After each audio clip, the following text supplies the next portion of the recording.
بسم اللہ الرحمن الرحیم. ہماری گفتگو مسائل کے بارے میں تھی. مسائل میں دو مسئلے آپ پڑھ چکے. تیسرا مسئلہ کچھ لمبا ہے، وہ پچھلے درس میں بھی پڑھا، آج کے درس میں بھی پڑھیں گے اور انشاءاللہ کل کے درس میں بھی پڑھیں گے. یہ جو نجس چیزیں ہیں، اگر یہ آپ کے جسم کو یا آپ کے کپڑوں کو لگ جائے تو کیا حکم ہے؟ فرماتے ہیں واجب ہے کہ اس نجاست کو زائل کیا جائے، یعنی پاک کیا جائے. ٹھیک ہے. اچھا جناب، کوئی ایسی نجاست بھی ہے جو لگی رہے اور اس کی معافی ہے، یعنی اس کو پاک کرنا ضروری نہیں؟ ایک بات. اور دوسری بات یہ کہ یہ جو نجاسات کا پاک کرنا ہے، صرف اپنے کپڑے اور جسم سے پاک کریں گے یا کچھ اور جگہوں سے بھی پاک کریں گے؟ فرماتے ہیں پہلے تو اپنا جسم اور اپنے کپڑے کو پاک کرنا ہی ہوگا.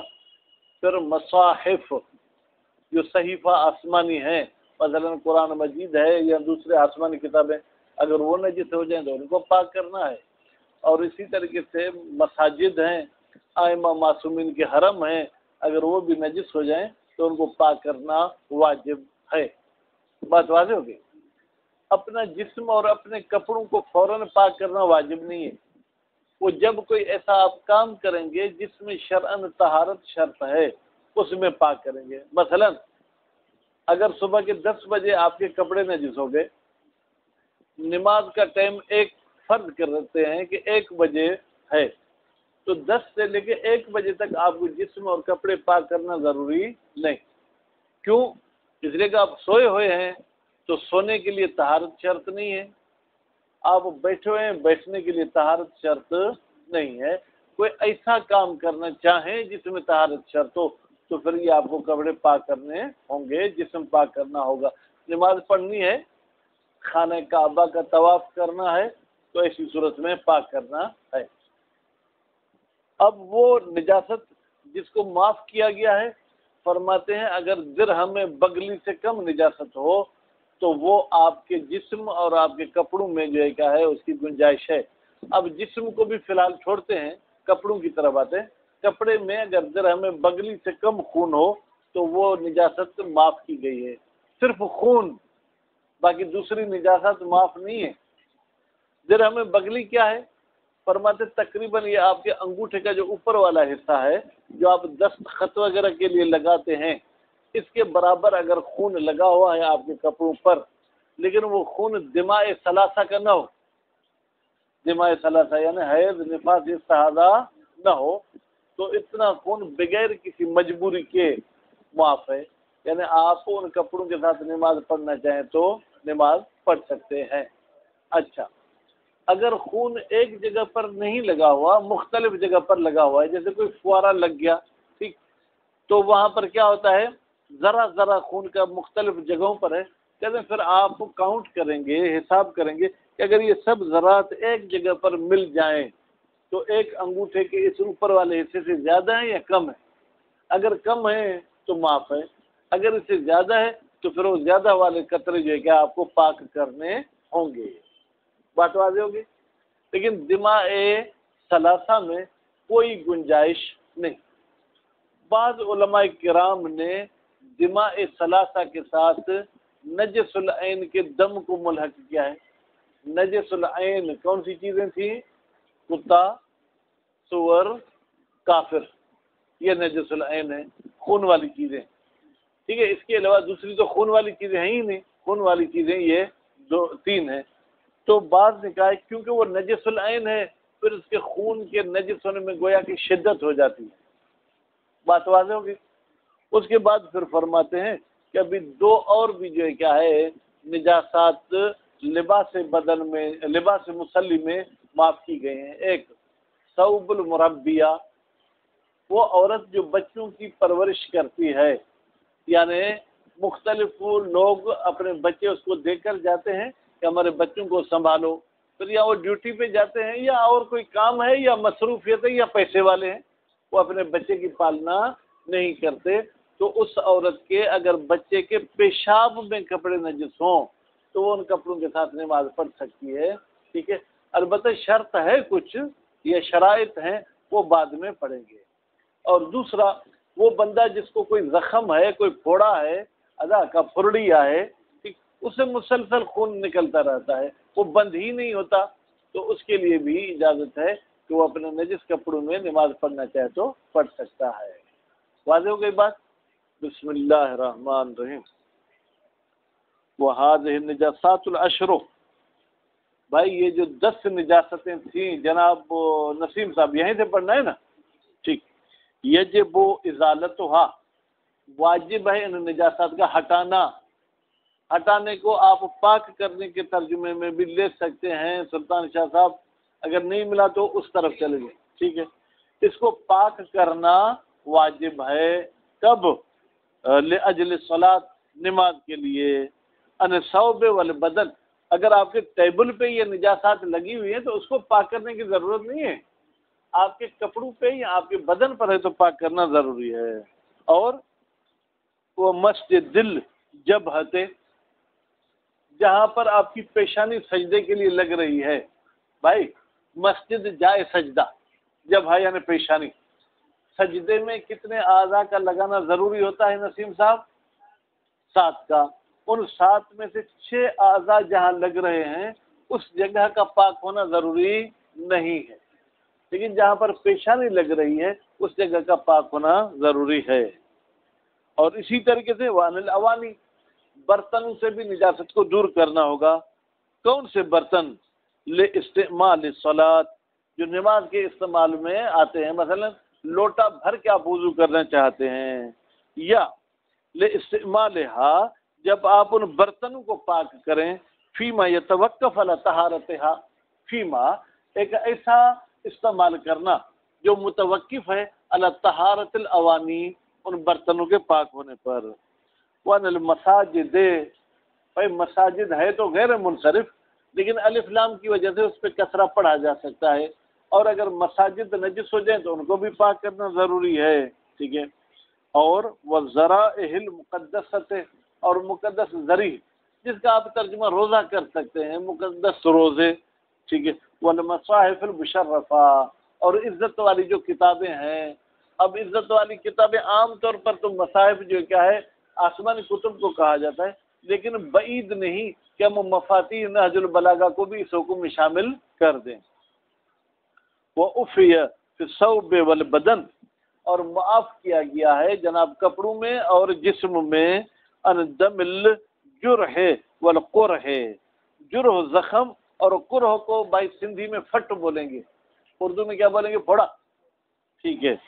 مع سیلان، البتہ سیلان، جب جاری ہو ان سے خون، دائماً 24 گھنٹے اس سے جو کیا ہے خون نکلتا رہتا ہے، یا 24 گھنٹے نہیں رکتا، مشاہد اتنی دیر رکتا ہے کہ جس میں آپ نماز نہیں پڑھ سکتے، مثلا 1 منٹ کے لیے رک گیا، اب اگر آپ اس کو پاک کر کے نماز شروع کریں گے تو پھر وہ خون شروع ہو جائے گا۔ او فی وقت، یا اتنا وقت جو ہے یہ خون رکتا ہے، لا یسع زمان فواتی الصلاۃ، ٹھیک ہے، اس ٹائم میں وسعت نہیں ہے جب وہ خون فوت ہو رہا ہے، فوت ہو رہا ہے یعنی بند ہو رہا ہے نماز کی، یا تو دائماً چلتا رہتا ہے، ٹھیک بھائی، یا کچھ دیر رکتا ہے جس میں آپ نماز ادا نہیں کر سکتے ہیں۔ اما لو انقطع وقتا، لیکن اگر یہ خون بند ہو جائے ایک اتنا ٹائم، یسعھا کی ضمیر جائے گی صلاۃ کی طرف، یعنی اس ٹائم میں آپ نماز پڑھ سکتے ہیں، مثلا 15 منٹ کے لیے رک جاتا ہے، تو ایسی صورتحال میں اس خون کی نجاست سے آپ نماز نہیں پڑھ سکتے، بلکہ آپ جسم پاک کریں گے، کپڑے پاک پہنیں گے اور نماز پڑھیں گے۔ فقد استقرب المصنف رحمۃ اللہ علیہ فی ذکرہ، مصنف صاحب نے کتاب ذکرہ میں قریب شمار کیا ہے کس کو؟ وجوب الازالت، بھائی ایسی صورت میں جس میں نماز کی گنجائش ہے، واجب ہے اس نجاست کو کیا کریں؟ دور کریں۔ کیوں؟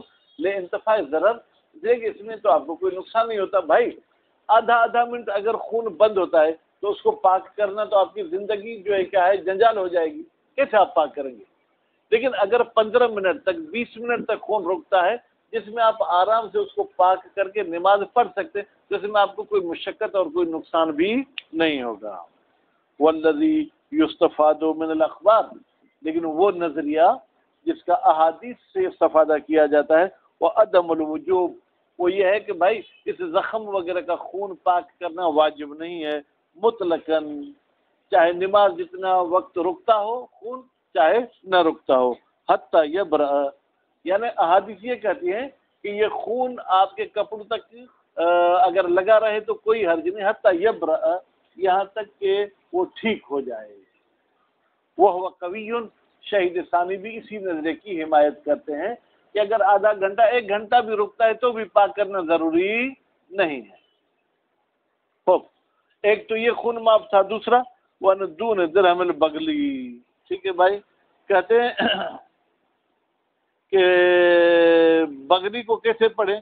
پہلے تو کہتے ہیں کہ با کو فتح دے، ٹھیک ہے، اور غین کو جو ہے کیا ہے فتح دیں۔ میں نے بغلی بغل اور تشدید بغلی منصوب یا نسبتی ہے، یہ ایک علاقہ ہے عراق کا، ٹھیک ہے بھائی، کیا ایک عراق کا علاقہ ہے، وہاں پر جو پیسے بنائے جاتے تھے، ٹھیک ہے، تو ان پیسوں کا یہ نام تھا درہم بغلی۔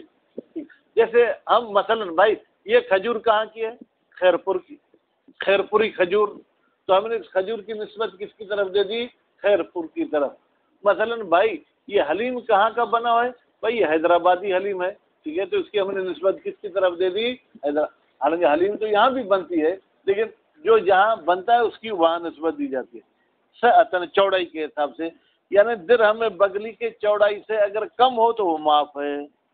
وہ قدر، اور جو ہے کیا ہے جناب مقدار معین کی گئی ہے، کیا مقدار معین کی گئی ہے، بسعت اخمس راہا، اخمس بیٹا کسے کہتے ہیں؟ گودی، گودی یعنی یہ جو نیچے گڑھا ہوتا ہے آپ کی ہتھیلی میں، ٹھیک ہے، جب ایسے ہتھیلی بنا دے تو یہ جتنا گڑھا ہے اتنا درہم بغلی ہے، ٹھیک۔ وہ بے عقد الابہام العلیٰ، اور بعض نے کہا ہے کہ نہیں بھائی یہ جو انگوٹھا ہے نا اس کے اوپر والے حصے جتنا جو ہے کیا ہے یہ درہم بغلی ہوتا ہے۔ وانما یغتفر هذا المقدار من الدم، کہاں گیا؟ ولا منافات، یہاں پر گویا کہ کوئی اعتراض کرتا ہے کہ بھائی ہتھیلی کی جو یہ گڑھے والی جگہ بنتی ہے یہ انگوٹھے سے تھوڑی بڑی ہے، انگوٹھا اس سے تھوڑا چھوٹا ہے، کہتے ہیں اس میں کوئی منافات نہیں، 19-20 کا فرق ہو جاتا ہے، کیونکہ اس زمانے میں جو پیسے بنتے تھے شاہ صاحب وہ کوئی مشین میں تو نہیں بنتے تھے، وہ ہتھوڑی کے ذریعے بناتے تھے، ٹھیک ہے، تو ہتھوڑے کے ذریعے کوئی زیادہ ہتھوڑا لگ گیا تو وہ درہم تھوڑا بڑا ہو جائے گا، اگر ہتھوڑا کم لگ گیا تو وہ تھوڑا چھوٹا ہو جائے گا، تو اس حوالے سے اس کی پیمائش میں تھوڑا بہت فرق ہو تو کوئی مسئلہ نہیں۔ لأن مثل هذا الاختلاف، اس لیے کہ اس قسم کا اختلاف یتفق فی الدراہم، یہ دراہم میں اتفاق ہو جاتا ہے، بضرب واحد مشاہد، یعنی ایک ہی دفعہ اگر بنانے پہ بیٹھے، یعنی آج فرض کریں بدھ کا دن ہے، بدھ کے دن بھی جو درہم بنے گے اس میں بھی تھوڑا بہت اختلاف ہو جاتا ہے۔ وانما یغتفر هذا المقدار من الدم، بتحقیق کہ یہ درہم جتنا خون معاف ہے، لیکن کیا وہ کون سا دم ہونا چاہیے؟ غیر دماء ثلاثہ، وہ 3 خون عورت والے معاف نہیں ہیں۔ وہ الحق بہا، اور ملحق کیا ہے دماء ثلاثہ کے ساتھ، بیٹا الحق کو فاعل چاہیے، وہ کون ہے؟ بعض الاصحاب، بعض علماء نے ملحق کیا ہے دماء ثلاثہ کے ساتھ دم نجس العین، بھائی اس چیز کا خون جو نجس العین ہے، کتا سور کافر، کیوں؟ لتضاعف نجاست ہی، اس لیے کہ دم نجس العین کی نجاست کیا ہے؟ ڈبل ہو جاتی ہے۔ ولا نص فی ہے، لیکن کوئی روایت ایسی نہیں آئی جو کہے کہ دم نجس العین کا حکم بھی دماء ثلاثہ والا ہے۔ وہ قضیت الاصل، بیٹا قضی ہے نہیں ہے، یہ تا ہے، میری کتاب میں نقطے نہیں ہے، اگر آپ کے پاس نہیں ہے تو لگا دیں۔ وہ قضیت الاصل، اصل سے مراد ہے اصل براءت، اصل براءت کی تقاضا کیا ہے؟ تقتضی، و تقاضا کرتا ہے دخول فی العموم، کہ بھائی دم نجس العین بھی عموم کے حکم میں داخل ہے۔ عموم کیا ہے؟ معافی، یعنی عام خون میں جب درہم بغلی جتنی معافی ہے تو ہم شک کرتے ہیں کہ بھائی دم نجس العین میں معافی ہے یا نہیں، ٹھیک ہے، تو ہم کہیں گے معافی ہے، ٹھیک ہے، یہ دماء ثلاثہ کے ساتھ ملحق نہیں ہوگا فی العموم۔ والعفو عن هذا المقدار، کہتے ہیں یہ جو مقدار معاف کی گئی ہے، کون سی؟ درہم بغلی جتنی، اجتماع ہی، جب خون ایک ہی جگہ پر لگا ہو، موضع وفاق، اس میں تو اتفاق ہے، وہ تفرق الدم، لیکن اگر خون مختلف جگہوں پر لگا ہے، مثلا جو ہے کیا ہے، قطرہ قطرہ آپ کو لگا ہے، کوئی سینے پہ، کوئی جو ہے کیا ہے دامن پہ، کوئی شلوار پہ، ان کا کیا حکم ہے؟ فرماتے ہیں کہ اقوال اجودھا، ان اقوال میں سے سب سے اچھا قول یہ ہے الحاق المتفرق بالمجتمع، آپ اس متفرق کو مجتمع کے ساتھ ملحق کریں، یعنی آپ اندازہ لگا لیں یہ جو 3-4 جگہوں پہ خون لگا ہوا ہے، اگر یہ ایک ہی جگہ پر ہوتا تو درہم بغلی جتنا ہے تو معاف ہے، اگر اس سے زیادہ ہے تو پھر وہ معاف نہیں ہوگا۔ وَيَكْفِي فِي الزَّائِدِ عَنِ الْمَعْفُوِّ عَنْهُ إِزَالَةُ زائد خاصہ، اچھا اگر درہم بغلی سے خون زیادہ ہو گیا تو کہتے ہیں زائد کو آپ پاک کر دو، باقی درہم بغلی والے کو پاک نہیں بھی کرو تو کوئی مسئلہ نہیں ہے، واجب نہیں ہے کہ آپ اس کو پاک کرو۔ وَيَكْفِي، اور کافی ہے، فی الزائد، اس خون میں جو درہم بغلی سے زیادہ ہے، ٹھیک ہے، عن المعفو عنہ، معفو عنہ یعنی جو معاف کیا ہوا ہے، ازالت زائد، یہ یکفی کا فاعل ہے، کافی ہے کہ آپ زائد کو ہٹا دیں فقط۔ وَالثَّوْبُ وَالْبَدَنُ، ٹھیک ہے، یُضَمُّ بَعْضُهُمْ إِلَى بَعْضٍ عَلَى أَصَحِّ الْقَوْلَيْنِ، اچھا بھائی کہتے ہیں کچھ خون آپ کے کپڑے پہ لگا ہوا ہے اور کچھ خون آپ کے جسم پر لگا ہوا ہے، اب کیا کریں؟ کہتے ہیں ان دونوں کو آپس میں ضمیمہ کریں، یعنی دونوں کا خون ملا کے اگر درہم بغلی سے کم ہے تو پاک ہے، اگر درہم بغلی سے زیادہ ہے تو پھر وہ زائد مقدار کو ہٹانا ہوگا، یعنی ضروری نہیں کہ صرف کپڑے میں ہی وہ درہم بغلی جتنا ہو، نہیں، اگر جسم پر بھی ہے کچھ خون اور کچھ جو ہے کیا ہے کپڑے پر ہے تو دونوں کو آپ ملا لیں، ملا کے پھر جو ہے اندازہ کریں کہ درہم بغلی جتنا ہے یا اس سے کم ہے۔ وَلَوْ أَصَابَ الدَّمُ وَجْهَ الثَّوْبِ، بھائی اگر خون آپ کے کپڑے کے دونوں سائڈ پہ لگ گیا، مثلا اس قمیص کے اگلے حصے پہ بھی لگ گیا، اس کے پچھلے حصے پہ بھی لگ گیا، اب اس کو مشاہد صاحب 2 خون کاؤنٹ کریں گے یا 1 خون کاؤنٹ کریں گے؟ فرماتے ہیں فَإِن تَفَشَّى مِنْ جَانِبٍ الْآخَرِ فَوَاحِدٌ، بھائی اگر یہ خون ایک طرف سے لگا تھا پھر کپڑے نے چوس کر دوسری طرف سے ظاہر کر دیا تو یہ 1 خون ہے، لیکن اگر آگے سے الگ خون لگا اور پھر اس کے کپڑے کے اندر والی طرف سے الگ لگا ہے تو یہ 2 خون ہیں، اگر کہ ایک ہی جگہ پر کیوں نہ ہو۔ بس اگر 1 خون لگا تفشا جو سرایت کر گیا دوسری سائڈ تو فواہد، یہ 1 خون ہے، اگر سرایت نہیں کرتا، کپڑا موٹا ہے مثلا، ٹھیک ہے، اوپر والا خون نیچے تک نہیں پہنچتا اور دوسری طرف سے دوسرا لگا تو 2 ہو جائیں گے۔ وَإِن تَفَشَّى، اگر یہ خون نفوذ کرتا ہے من جانب الآخر، ایک طرف سے دوسری طرف، فواحد، وَإِلَّا کا مطلب کیا ہے؟ یعنی اگر یہ سرایت نہیں کرتا فَإِسْنَانِ، تو یہ 2 خون ہو جائیں گے۔ وَاعْتَبَرَ الْمُصَنِّفُ فِي ذِكْرَ، مصنف صاحب نے کتاب ذکرہ میں معتبر سمجھائے فی الوحدت، خون کے ایک ہونے میں، ما تفشی، جو وہ خون نفوذ کرتا ہے، رقت ثوب، کہا اگر کپڑا باریک ہے تو یہ 1 خون ہے، وَإِلَّا تَعَدَّدَ، اگر کپڑا موٹا ہے اس موٹے نے ہی اوپر والا خون چوس کے اپنے اندر دوسری سائڈ ظاہر کر دیا فَإِسْنَانِ، تو یہ 2 خون ہو جائیں گے۔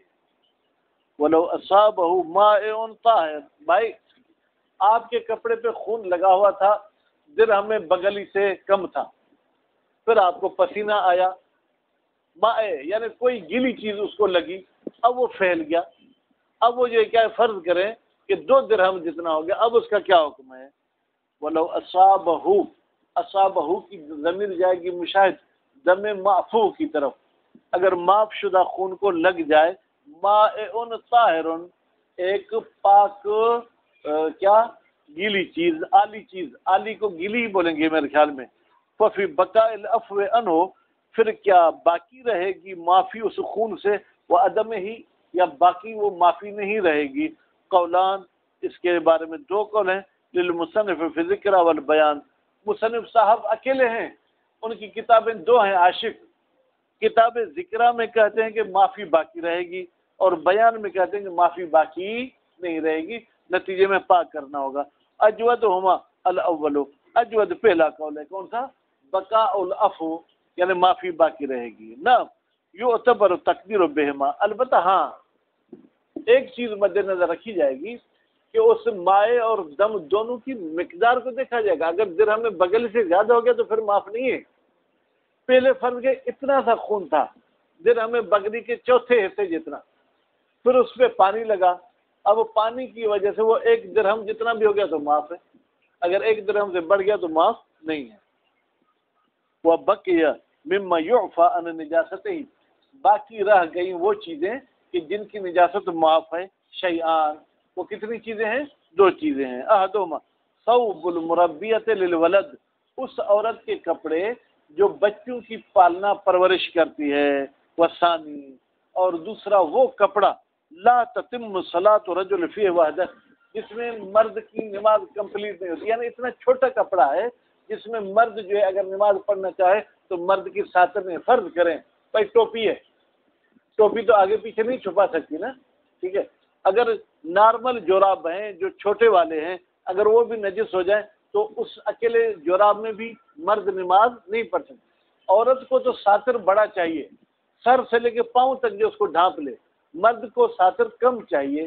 کہتے ہیں اگر مرد کا کوئی ایسا کپڑا ہے یا عورت کا کوئی ایسا کپڑا ہے کہ جس میں مرد نماز نہیں پڑھ سکتا تو بھی معاف ہے، لیکن ہی اس لیے کہ یہ جو کپڑا ہے لا یسترو عورت، یہ مرد کی دونوں شرمگاہ کو نہیں چھپاتا۔ وسیاتی حکم الاول، کہتے ہیں مربیہ کے لباس کا حکم آئے گا کہاں پر؟ فی لباس المصلی، نمازی کے لباس میں۔ واما ثانی، باقی وہ جو چھوٹے چھوٹے کپڑے ہوتے ہیں، فلم یذکرہ، مصنف نے اس کو ذکر ہی نہیں کیا، کیوں؟ لأنه لا يتعلق ببدن المصلی، ان کا تو بدن مصلی کے ساتھ تعلق نہیں ہے۔ آپ کہیں گے صحیح سر پہ ٹوپی رکھی ہے نا، بھائی سر پہ ٹوپی رکھنے اور نہ رکھنے سے بدن کو کوئی ننگا نہیں کہتا، بدن کو کوئی چھپا ہوا بھی نہیں کہتا۔ پہ بدن المصلی ولا ثوبہ، اور یہ چھوٹے کپڑوں کا مصلی کے لباس کے ساتھ بھی تعلق نہیں ہے۔ الذی، وہ ثوب، وہ شرط فی الصلاۃ، جو شرط ہے نماز میں، مراعات الاختصار، اور ساتھ ساتھ میں اس کتاب کے اختصار کو بھی ہم نے مد نظر رکھا ہے، اس لیے ہم نے اس کو بیان نہیں کیا ہے۔ ہاں بھائی وہ عورت جو بچوں کی پالنا کرتی ہے، دایا، اس کے